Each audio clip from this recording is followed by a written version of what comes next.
Hi Karen, thanks for having a chat with me today about your experience with Tanya Gomez Consulting.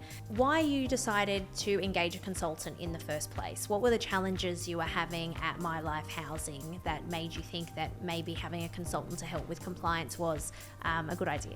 We started quite slow, and as we scaled and started to grow and started to add more sort of people to the organisation, we needed more focus on our policies and procedures. It's great to have them, but to ensure that we actually use them and live and breathe our policies and procedures is really important. The day-to-day can sometimes get in the way. We get so busy and focused on servicing the participants that we kind of forget to go back and ensure that registers are kept maintained or that we're doing what our policy says that we need to do.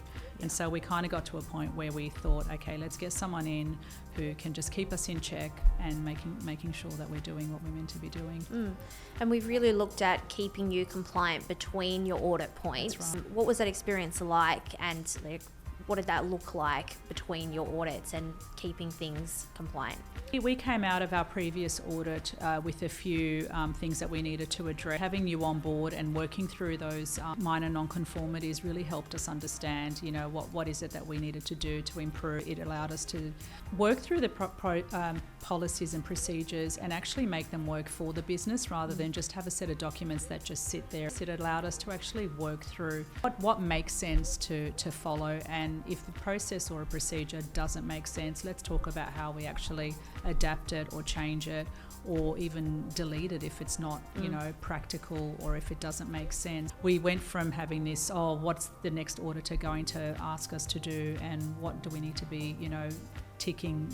We went from a checklist approach to, let's sit down and understand what does make sense, what do we need to implement. It really helps us to go back and be quite thorough in even sort of doing a checklist of what are things that are outstanding, what are things that we've not been proactive in seeking from participants, from support providers. It enabled us to do a really good audit, and having you in that process really sort of drove that and made sure that we stayed on task through the process. And how would you describe the process of working with me? It's been really efficient. We get on a call, we discuss what's required. I'm amazed at your ability to talk and type and take notes and then schedule actions all at the same time. I think it's a phenomenal skill.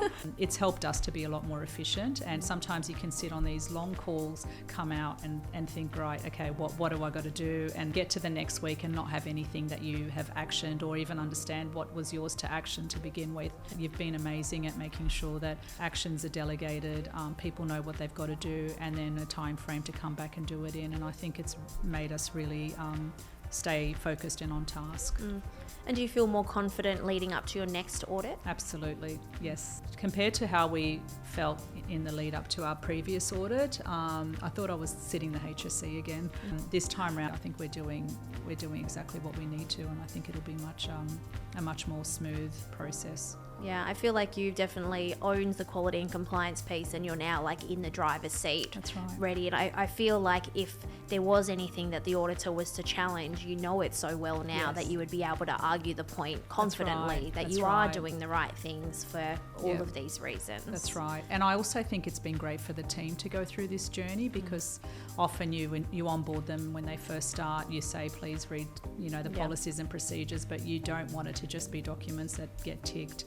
And so going through this process with you and them in the room and them actually doing their actions is really helping them to understand why these things are in place, and it starts to become part of their day-to-day thinking. So it's definitely been a good exercise for everybody. Has having someone focus on compliance externally allowed you to focus more on providing supports, being the SDA provider?